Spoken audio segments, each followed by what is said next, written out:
Hello दोस्तों, आज हम लोग बेसिक मैथ का जो अध्याय है उसको आगे बढ़ाते हुए एक चैप्टर पढ़ाई हो चुका है जो कि सांख्यिकी योग्यता, उस पर जितनी क्वेश्चन थी वो हो चुकी है। अब हम लोग आगे दूसरा चैप्टर को देखते हैं जिस चैप्टर का नाम है सरलीकरण, जो कि बोर्ड पे लिखा हुआ है सिंप्लीफिकेशन। इसको देखेंगे तो आइए स्टार्ट करते हैं। पहला क्वेश्चन है, तो पहला क्वेश्चन बोर्ड पर नज़र आ रहा होगा 999.1/7। इसी टाइप से 999/2/7 करते हुए 6 तक गया हुआ। तो इसको हमने पिछला अध्याय में देखे थे कि पूर्णांक का ऐड में जो ये शुरुआत का उसको एक साइड कर देते हैं।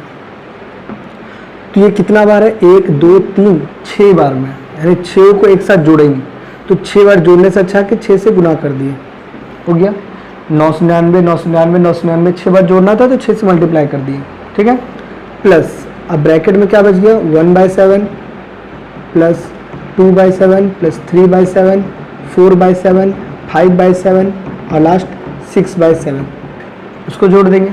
सबका नीचे 7 है तो ऊपर का तो एलसीएम 7 ही हो जाएगा नीचे में, तो सबको ऐड कर देंगे।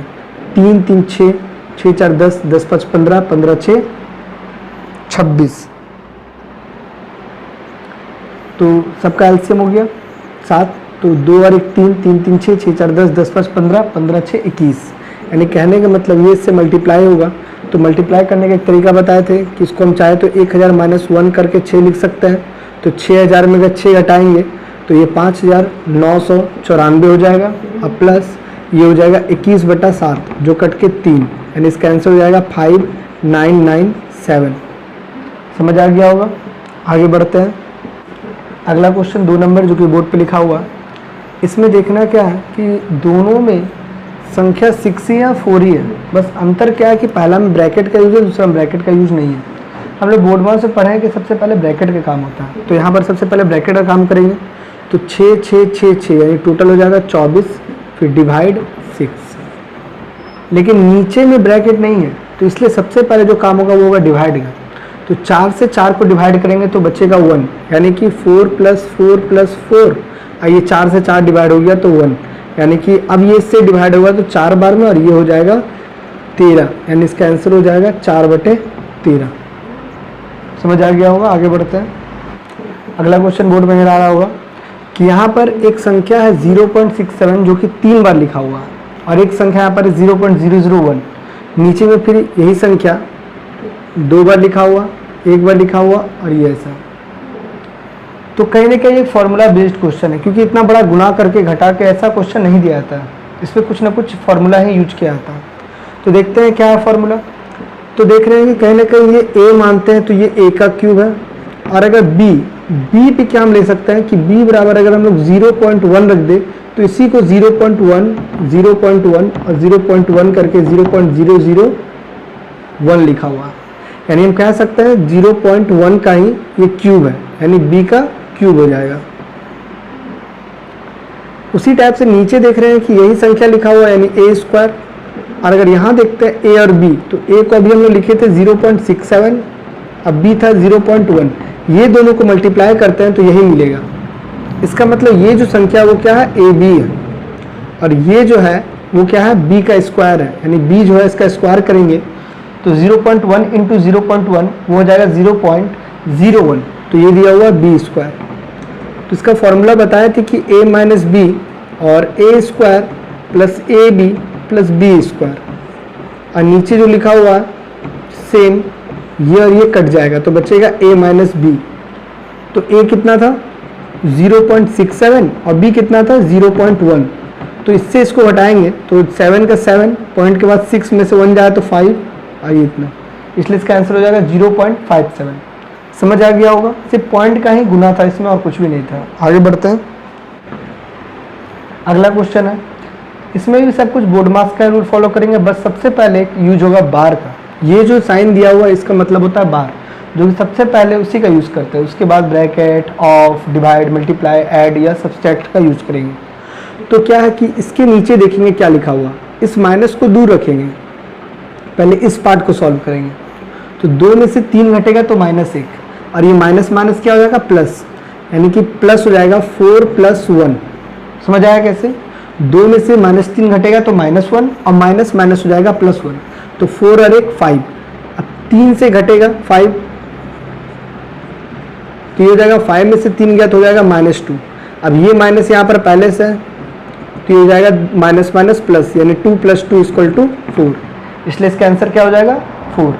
समझ आ गया होगा। सबसे पहले बार का यूज़ करते हैं, इस माइनस का यूज़ नहीं करना है, ये नहीं कि -2 -3 -5 कर देंगे, पहले इसके नीचे जो लिखा हो बस उसी को सॉल्व करेंगे। अगला क्वेश्चन 5 नंबर बोर्ड पे लिखा हुआ है, ये भी बहुत आसान है, बस इसमें एक लंबा प्रोसेस कर दिया गया है, बस उसको धीरे धीरे करते हुए ऊपर आएंगे। तो सबसे पहले इसका काम करते हैं। तो 4 दूनी 8, 8 में से 1 जुटेगा तो हो जाएगा ये 9, तो ये कहीं ना कहीं ये जुट के होने वाला है 9/4, तो यानी यहाँ पर इसको हटाते हैं तो ये हो जाएगा 9 और 4 कहाँ चल जाएगा ऊपर।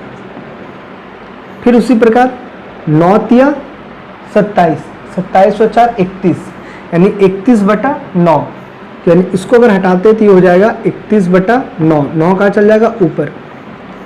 31 एकम 31 और 9 40, यानी 40/31, तो कहीं ना कहीं 40 और बटा 31 चल जाएगा ऊपर। अब अगर इसका एलसीएम लेते हैं तो 4 चौक 16 और ये हो जाएगा 5 एकम 5, 5 तिया 15/40, यानी 5/40 कट के हो जाएगा 1/8, बस ये इसका आंसर हो जाएगा। समझ आ गया होगा। बस इसको नीचे से ऐसे ही सॉल्व करते जाना है। समझ आया? आगे बढ़ते हैं।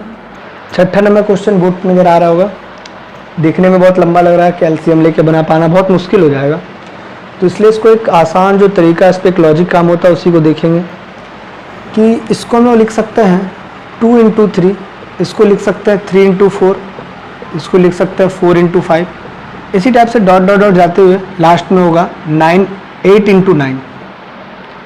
तो इस प्रकार जब ये ऐसे मैंने बैठ जाता है इसमें, तो इसका फर्स्ट नंबर और इसका लास्ट नंबर को लेते हैं 1/2, आज दोनों को माइनस कर देते हैं और इन दोनों के डिफरेंस से डिवाइड करते हैं। तो यहाँ तो 2 और 3 का डिफरेंस 1 है, तो अगर 1 से इसको भाग भी दे दे तो भी यही आंसर आएगा, इसलिए इसको नहीं भी करते तो चल जाता है। लेकिन हमेशा ध्यान रखना कि इस तरह का पैटर्न में जितना अंतर है उससे इसको डिवाइड किया जाता है। तो एलसीएम लेंगे तो हो जाएगा 18, 9 - 2 यानी 7/18, यही इसका आंसर हो जाएगा। समझ आ गया होगा। आगे बढ़ते हैं। अगला क्वेश्चन 7 नंबर, ये भी उसी प्रकार का क्वेश्चन है। इसको भी अगर देखते हैं तो कहीं ना कहीं उसी फॉर्म में बैठेगा जो पिछला बैठा था, फर्स्ट और लास्ट वाला केस, लेकिन इसको हमने देख लेते हैं ऐसा होता क्यों, ये भी दिखा देते हैं। तो कहीं ना कहीं इसको हम तोड़ेंगे तो 1 का स्क्वायर 1 माइनस 1 का 2 का स्क्वायर 4 लेते हैं, तो 4 में से अगर 1 जाए तो 3/4 बचेगा, बना। सेम यहाँ पर भी 1/4 माइनस 1/9, एलसीएम लेंगे तो ये आ जाएगा और 9 में से 4 जाएगा तो 5 बैठेगा। तो कहीं ना कहीं ये कट गया, ये अगला कट जाएगा, कटते कटते लास्ट वाला जो बचेगा वो बचेगा 1/100, तो यही दोनों को सिर्फ माइनस कर देना है, ये इसका आंसर हो जाएगा। जब भी सीक्वेंस में दिया रहता है तो फर्स्ट और लास्ट का जो भी डिजिट बचता है वो दोनों को आपस में माइनस करने से आंसर आ जाता है। ये एक पैटर्न थ्रू ही क्वेश्चन पूछा जाता है। आगे बढ़ते हैं नेक्स्ट क्वेश्चन। अगला क्वेश्चन 8 नंबर, जिसमें लिखा है कि a/3 b/4 और c/7, तो a + b + c / c क्या होगा। तो कहीं ना कहीं इसमें देख रहे हैं कि a का मान हो गया 3, b का मान हो गया 4 और c का मान हो गया 7, तो यहाँ पर मान बैठा देंगे तो 3 + 4 + 7 अब बट्टा में हो जाएगा ये भी 7, 7 × 4 = 11, 3 14/7, तो काटेंगे तो इसका आंसर हो जाएगा 2। समझ आ गया होगा। आगे बढ़ते हैं नेक्स्ट क्वेश्चन 9 नंबर। अगला क्वेश्चन 9 नंबर बोर्ड पे लिखा हुआ है कि x + y यानी 2 नंबर का योग दिया हुआ 70 जबकि 2 संख्याओं का अंतर दिया हुआ 10, तो उन दोनों संख्याओं का व्युत्क्रमानुपाती का योग पूछ रहा है। ये लैंग्वेज पे भी कई कई पूछता है, ऐसे तो यहाँ सब कुछ लिखा हुआ है लेकिन लैंग्वेज पे लिखा रहेगा, तो वहाँ पर लिखा ही रहेगा कि 2 संख्याओं का योग 70 है, 2 संख्याओं का अंतर 10 है, तो उन संख्याओं के व्युत्क्रमान का योग कितना होगा। तो कहीं ना कहीं इसको हम लोग करते हैं तो ये हो जाएगा xy और ये y + x हो जाएगा, यानी कि x + y अब बट्टा में xy का मान निकालना है। तो चाहे तो ऐसे करके बना सकते हैं और या तो फिर ऐसे नहीं करके डायरेक्ट ऐसे भी कर सकते हैं कि y और y कट गया तो 2x बराबर ये दोनों जुटेगा तो हो जाएगा 80, यानी x बराबर 40 और 40 में से कितना घटाएंगे जो 10 होगा, तो इसका मतलब y हो गया 30, दोनों को उल्टा करके जोड़ देंगे, एलसीएम 120, 3 + 4 यानी कि 7/120, ये इसका आंसर हो जाएगा। समझ आ गया होगा। आगे बढ़ते हैं नेक्स्ट क्वेश्चन। 10 नंबर क्वेश्चन, जो कि क्वेश्चन लिखा है x बराबर 3 प्लस रूट 8 और 1 बाय एक्स बराबर 3 माइनस रूट 8। अब पूछा जा रहा है x पे पावर 4 और प्लस 1 बाय एक्स पावर 4 का मान क्या होगा। तो कहीं ना कहीं पहले हम लोग देखते हैं कि x प्लस 1 बाय एक्स बराबर अगर कोई संख्या k दिया हुआ है, अगर इसको स्क्वायर करते हैं तो इसका फॉर्मूला हो जाएगा 1 बाय के स्क्वायर माइनस 2। दोनों साइड स्क्वायर करने से ये फॉर्मूला बनता है। डायरेक्ट याद रखना कि x plus 1 by x equal to अगर k है तो x square plus 1 by x square बराबर होगा के स्क्वायर माइनस 2। और अगर इस पर भी स्क्वायर कर दिया यानी x पे पावर 4 प्लस 1 बाय एक्स पे पावर 4 तो क्या होगा, तो ये हो जाएगा स्क्वायर और माइनस 2, ऐसा हो जाएगा। तो कहीं ना कहीं इसका मान निकालने के लिए हमको k का मान पता होना चाहिए। k का मान क्या था, ये दोनों का योग। तो ये दोनों को अगर जोड़ते हैं तो रूट 8 कट के ये दोनों जुट के हो जाएगा, यानी k बराबर निकल जाएगा 6। तो यहाँ पर 6 का मान बैठा देते हैं। 6 जग 36 में से 2 जाएगा 34, यानी 34 का स्क्वायर में 2 घटाना, तो यानी कि 34 स्क्वायर माइनस 2। हम लोग जानते हैं 34 का स्क्वायर होता है 256 11, यानी कि 1156 में अगर 2 घटेगा तो 1154, यानी कि इसका आंसर हो जाएगा 1154। तो यही चैप्टर था सरलीकरण, और इस पर कोई इंपॉर्टेंट बहुत क्वेश्चन है नहीं, प्रैक्टिस करने के लिए अपने बना सकते हैं। तो अगला क्लास में हम लोग अगले चैप्टर के साथ मिलेंगे, तब तक के लिए अलविदा दोस्तों, बाय।